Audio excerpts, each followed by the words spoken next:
I'm Alvina, a 34-year-old stay-at-home mom. My family of four includes my husband Morris, our two daughters who are in elementary school, and we also live together with my in-laws on the same property, making us a household of six. Before marriage, I worked a job with night shifts, but Morris suggested, "I'd rather you quit if it means we don't cross paths as much," so I chose to leave my job. Since then, I devoted my time to raising our children when they were young and worked part-time when things got a bit more manageable.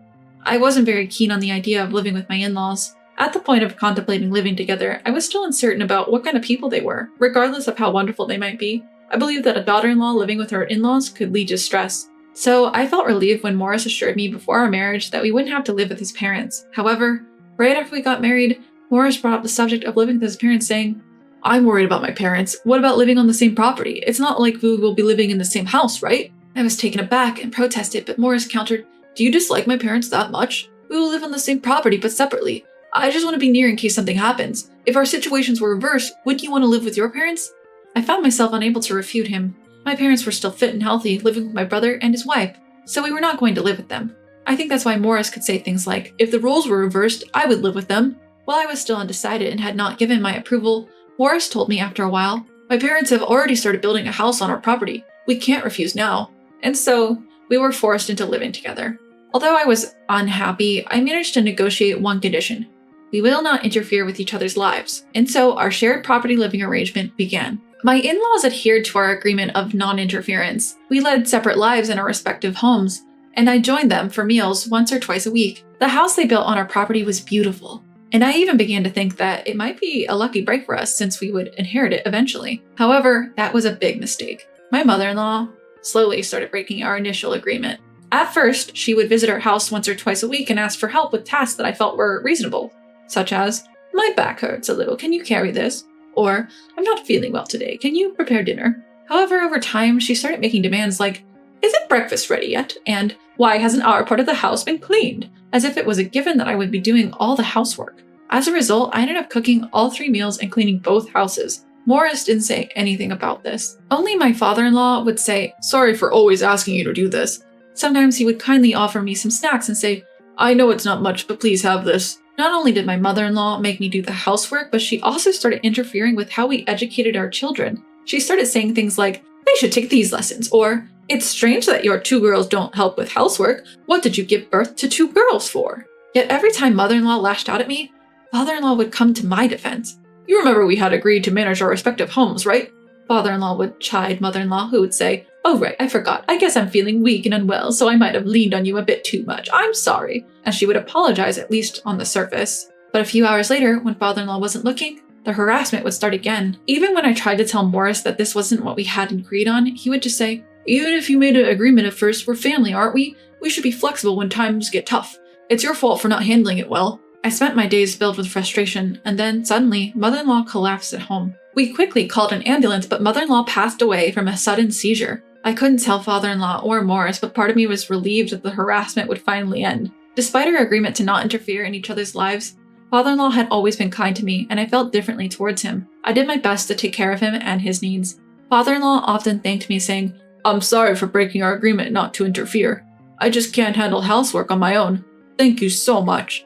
Our daughters were very fond of their gentle grandfather, and we spent many peaceful days together. But sadly, this peace didn't last long. Just a few months after mother-in-law passed away, father-in-law suddenly collapsed too. Father-in-law survived, but he was bedridden and needed constant care.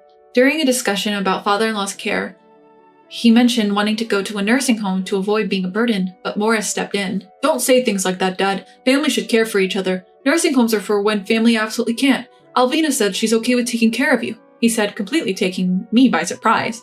I did love father-in-law. I wanted to do whatever I could to help him. Even if he went to a nursing home, I was planning to visit him frequently, but caring for him full-time at home was a different matter entirely. It was clear that Morris wouldn't help. As a stay-at-home mom with young kids to look after, taking care of father-in-law would be a significant challenge. But I couldn't express my reluctance in front of father-in-law, who was different from mother-in-law. I had no choice but to agree to his care. As expected, the caregiving was quite difficult. I needed to assist him with meals, bathroom visits, and bathing. Father-in-law was a robust, elderly man, and as a member of the opposite sex, we both felt uncomfortable at times. Every day, I'd assist with the kids' school preparations and breakfast, do housework during the day, care for the kids when they got home, and prepare dinner, all on top of caring for father-in-law. Every night before going to sleep, I'd think, "I somehow made it through the day." Then I would just collapse into bed. Morris, instead of helping with father-in-law's care, started spending even less time at home, citing work as an excuse. He claimed to have overnight work and only came home about 2 to 3 times a week. Furthermore, because I never knew when he'd come back home, I often struggled to prepare dinner in time. On days when my body ached from the sheer exhaustion, I prepare something simple. But even then, Morris would rage, "I'm working my tail off there, and this is the thanks I get?" When I asked him for a little help around the house or with caring for his father, he retorted, "You're a full-time homemaker, aren't you? Caring for my father is your job." I felt miserable every day. This distressing situation dragged on for 3 years. My 2 daughters grew older and began to help with housework and caring for their grandfather, which helped lighten the burden. Chantel pitched in every day, helping with cooking and cleaning.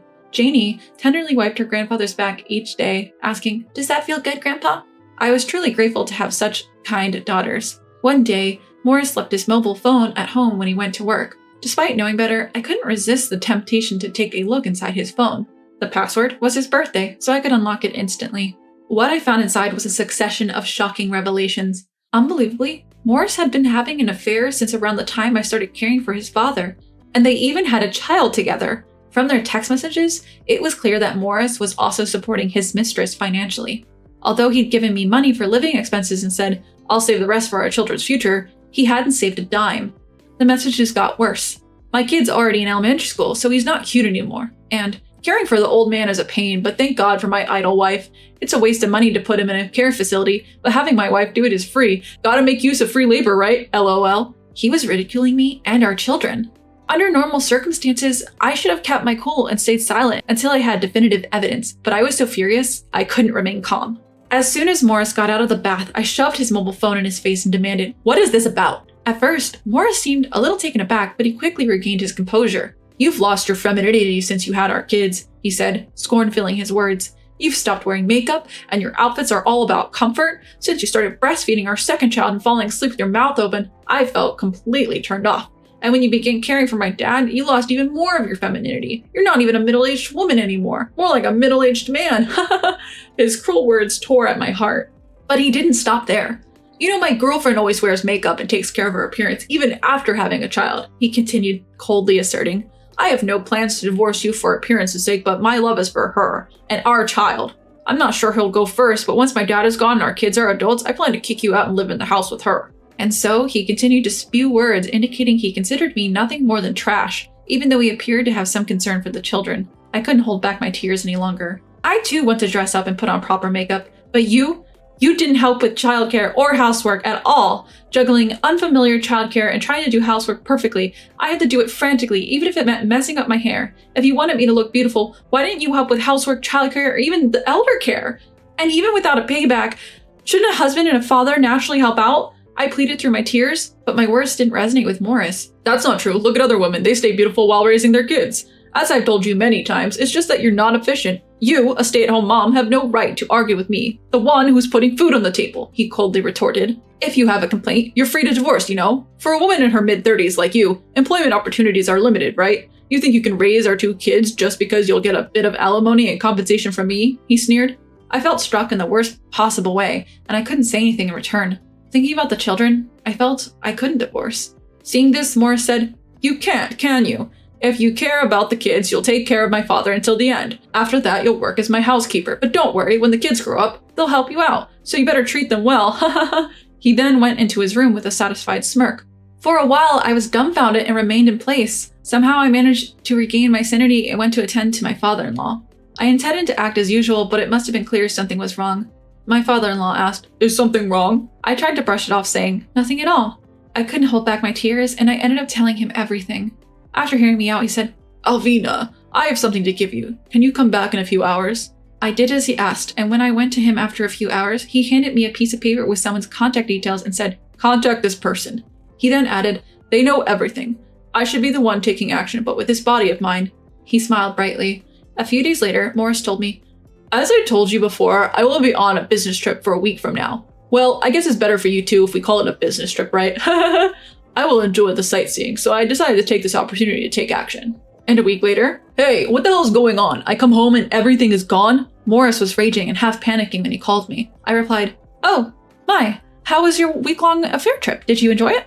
Morris shouted, "Hey, stop messing around. I'm asking what the hell is going on." I decided to explain to Morris. The contact that my father-in-law gave me was for a Mr. Quarry. an old friend of his and a well-known, large-scale landowner in the region. Apparently, Mr. Quarry had always coveted the land where my in-laws' house stood and had been trying to negotiate for it. However, my father-in-law would always refuse, saying, "I plan to leave it to my son." But after observing the behavior of his son Morris and hearing my story, he seemed to have decided that his son was a lost cause. We had known in advance that Morris was planning to take a week-long affair trip because he was openly defiant and didn't try to hide it at all. Before that week, I had a talk with Mr. Quarry and we arranged to sell the house and land. It was a piece of land that Mr. Quarry had wanted for quite some time, so he was willing to buy it at a price considerably higher than the market rate. And during that week, the house was demolished. My father-in-law had requested Mr. Quarry, "This might be a bit selfish, but given the circumstances, could you do the demolition during this period if you're planning to anyway?" So when Morris came back, all he found was an empty lot. And we're going to have a new house built with my money my father-in-law got from selling the old house and land. Upon hearing this, Morris tried to persuade me to return to him, saying, "But you're jobless, aren't you? Even if Dad builds a house, you can't expect to be supported for the rest of your life. What are you going to do without my income? It's going to be tough, right?" I replied, "Well, don't worry about that. I did have some concerns about that part, but my father-in-law and Mr. Quarry have done quite a bit. I got a job offer from a company run by an acquaintance who happens to be looking for employees." And then I asked him, "Morris, shouldn't you be worrying about yourself instead?" When Morris suspiciously asked, "What do you mean?" I told him, "The company where you are working now, you got it because the president is a friend of your father's. But now that he's deciding to cut ties with you, he's spoken to the president. Feel free to fire him if this work is poor and he's committing adultery." The president responded, "It was hard to say, but he's been acting like he can't be fired and causing trouble. Let's see what happens from tomorrow." All I heard from the other end of the line was a surprised, "What?" Then silence. He tried to excuse himself, saying, "Well, I mean, I might have said some things out of anger before, like I was going to leave you in the future, but come on, that can't be true. Don't take it seriously. We're family. We should stick together, right? Can't you mediate between me and Dad?" So I told him, my family now is my daughters and my father-in-law. Goodbye, and hung up the phone. There were numerous calls from Morris after that, but I ignored them all. Later on, my divorce from Morris was finalized. I claimed compensation from Morris and his mistress. As Morris hadn't tried to hide his affair at all, I had gathered plenty of evidence. All of this information I heard from various people, such as the president of Morris's company, who was a friend of my father-in-law. Although it seems like extramarital affair wouldn't have led to this firing, astonishingly, Morris was embezzling company funds to support his double life. Morris was not only fired from his job, but he's also being sued for damages. He lost his home and job and tried to move in with his mistress, only to be dumped when she realized he had no money. On top of all of this, he was ordered to pay child support. Now Morris is spending his days job hunting while working multiple part-time jobs to pay off his debts and child support. As for me, I plan to live with my daughters and my father-in-law in a fully leased house until I move into the house my father-in-law is building for us. When father-in-law offered to build the house, he said, "I'm moving into a care facility. I want you and your daughters to live happily here, Alvina." I countered, "What are you talking about, Dad? We're family. Besides, it would make the girls sad. Let's live together." Hearing this, my daughters also took father-in-law's hand and said, "We want to live with Grandpa." With tears in his eyes, father-in-law thanked us. While the girls do help out, caring for him while working is indeed tough, so we are currently enjoying our life together as a family of 4 with the help of home assistance and day services. We can't wait to move into our new home as a family of 4.